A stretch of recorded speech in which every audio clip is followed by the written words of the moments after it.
Assalamualaikum warahmatullahi wabarakatuh.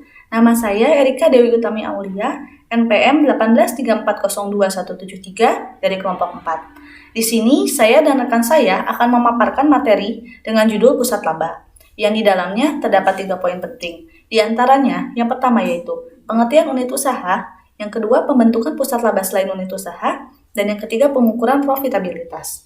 Langsung saja saya akan memaparkan materi yang pertama. Laba adalah selisih antara pendapatan dan biaya. Pusat laba adalah pusat pertanggungjawaban yang kinerja keuangannya dapat diukur dengan laba. Selanjutnya ada faktor-faktor yang dapat dipengaruhi dalam pembentukan pusat laba. Banyak keputusan manajemen yang melibatkan usulan untuk meningkatkan beban dengan harapan bahwa hal itu akan menghasilkan peningkatan yang lebih besar dalam pendapatan penjualan. Keputusan semacam ini disebut dengan pertimbangan biaya atau pendapatan. Untuk dapat mendelegasikan keputusan trade-off semacam ini ke tingkat manajer yang lebih rendah, maka ada 2 kondisi yang harus dipenuhi. Yang pertama, manajer harus memiliki akses ke informasi relevan yang dibutuhkan dalam membuat keputusan serupa. Yang kedua, harus ada semacam cara untuk mengukur efektivitas suatu trade-off yang dibuat oleh manajer. Langkah pertama untuk membuat pusat laba adalah menentukan titik terendah dalam organisasi di mana kedua kondisi di atas dapat terpenuhi. Seluruh pusat laba tanggung jawabnya diibaratkan sebagai suatu pusat kesatuan atau rangkaian yang mulai dari pusat tanggung jawab yang sangat jelas merupakan pusat laba sampai pusat tanggung jawab yang bukan merupakan pusat laba. Manajemen harus memutuskan apakah keuntungan dari delegasi laba akan dapat menutupi kerugiannya. Selanjutnya ada keunggulan pusat laba. Yang pertama, peningkatan kualitas keputusan. Yang kedua, keputusan yang lebih cepat. Ketiga, pemimpin puncak terbebas dari kegiatan operasional harian. Yang keempat, manajer dituntut untuk meningkatkan imajinasi dan inisiatif. Yang kelima, sarana pelatihan manajer karena pusat-pusat laba adalah perusahaan independen. Yang keenam, yaitu lebih memperhatikan tujuan laba. Yang selanjutnya ada peningkatan kemampuan bersaing atau keunggulan yang kompetitif. Selain itu, ada permasalahan pada pusat laba. Yang pertama, hilangnya pengendalian. Dalam sistem desentralisasi, masing-masing unit bisnis akan mengambil keputusan sendiri-sendiri, sehingga manajemen puncak akan kehilangan pengendalian karena hanya mengandalkan laporan pengendalian manajemen. Yang kedua, kualitas keputusan unit bisnis akan berkurang jika manajer kantor pusat lebih mampu atau memiliki informasi yang lebih baik. Maka kualitas keputusan yang diambil manajer unit usaha akan berkurang. Yang ketiga, terjadi ketidakharmonisan antara pusat laba. Perselisihan antar manajer terjadi berkaitan dengan penentuan harga transfer dan pengalokasian bersama. Yang keempat, ada kerjasama antar fungsi berkurang. Yang kelima, terjadi kompetisi antar unit-unit organisasi sebagai suatu unit fungsional yang bekerja sama. Lalu ada terjadi peningkatan biaya. Divisionalisasi mengakibatkan tambahan biaya karena ada tambahan manajemen, staf, dan bagian pencatatan. Yang ketujuh, ada kompetensi manajer umum tidak berkembang. Kompetensi para manajer umum dapat hilang pada organisasi fungsional karena tidak adanya kesempatan untuk mengembangkan keahliannya. Yang kedelapan, ada peningkatan laba dalam jangka pendek. Dan yang terakhir, belum ada sistem yang meyakinkan bahwa pembentukan usaha laba akan meningkatkan laba organisasi secara keseluruhan. Pada inti materi pengertian unit usaha atau bisnis adalah suatu kegiatan individu untuk melakukan sesuatu yang terorganisasi untuk menghasilkan dan menjual barang atau jasa guna untuk mendapatkan keuntungan dalam memenuhi kebutuhan masyarakat. Sedangkan usaha menurut Society Need adalah suatu kegiatan yang dilakukan dengan tujuan untuk memperoleh hasil berupa keuntungan, upah, atau laba usaha. Usaha juga bisa diartikan sebagai kegiatan dengan mengarahkan tenaga, pikiran, atau badan untuk mencapai suatu maksud pekerjaan, di mana perbuatan, prakarsa, ikhtiar, daya upaya untuk mencapai sesuatu. Sedangkan unit bisnis adalah bagian dari departemen bisnis yang berjalan sebagai entitas otonom. Keuntungan dari mereka biasanya diperlakukan secara terpisah daripada bisnis secara keseluruhan. Mereka memiliki pesaing mereka sendiri dan seorang manajer yang bertanggung jawab untuk operasi.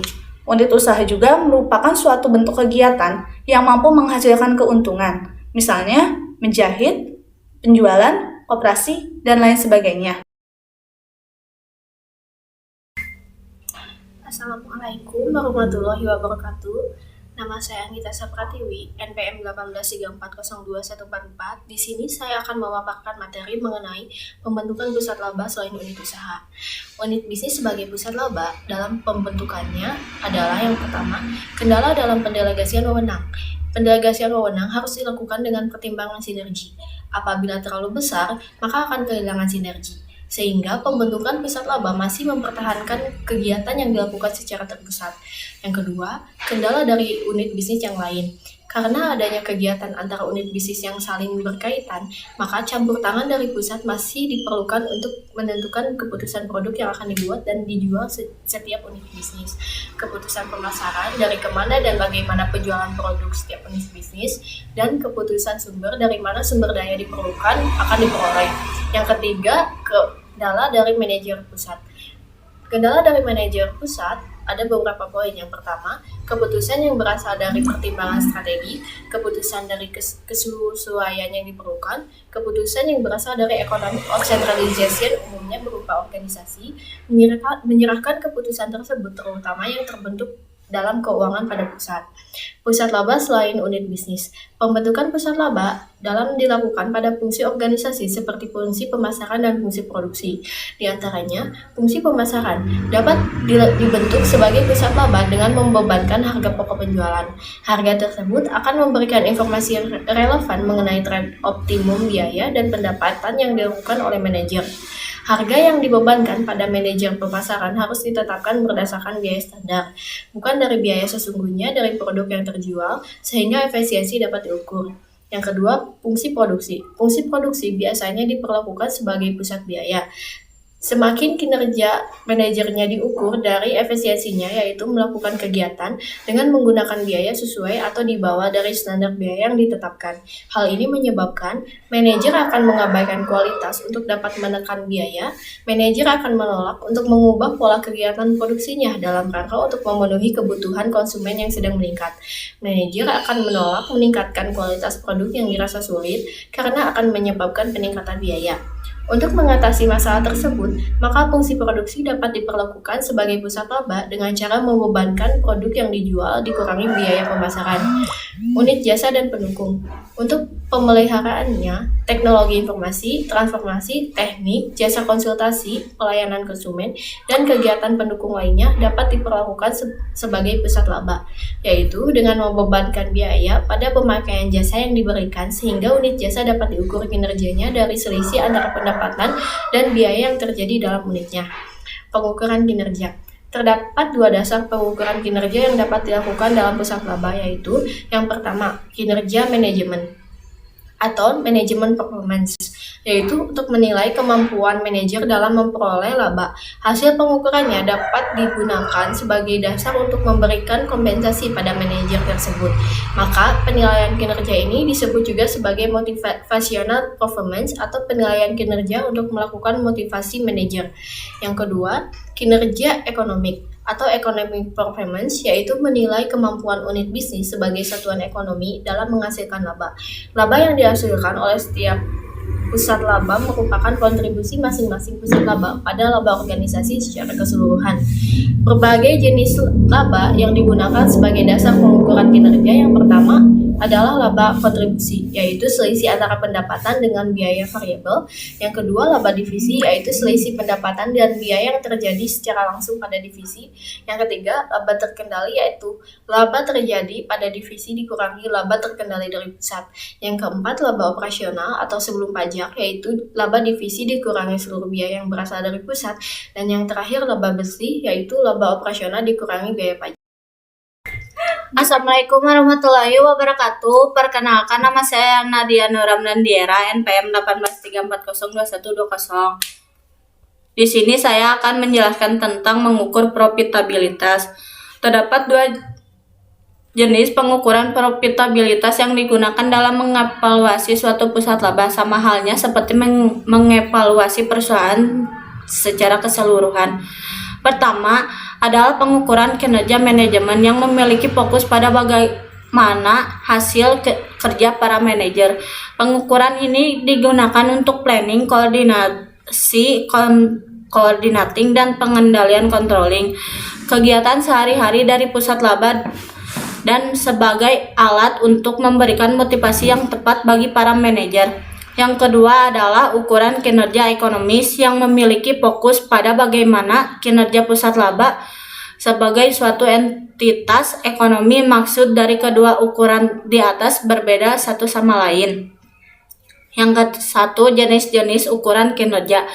Kinerja ekonomis suatu pusat laba selalu diukur dari laba bersih, yaitu pendapatan yang tersisa setelah seluruh biaya termasuk porsi yang pantas untuk overhead korporat dialokasikan ke pusat laba. Meskipun demikian, kinerja manajer pusat laba dapat dievaluasi berdasarkan 5 ukuran profitabilitas. Yang A, margin kontribusi atau contribution margin, menunjukkan rentang spread antara pendapatan dengan beban variabel. Alasan utama mengapa ini digunakan sebagai alat pengukur kinerja manajer pusat laba adalah bahwa karena beban tetap fixed expense berada di luar kendali tersebut, sehingga para manajer harus memusatkan perhatian untuk memaksimalkan margin kontribusi.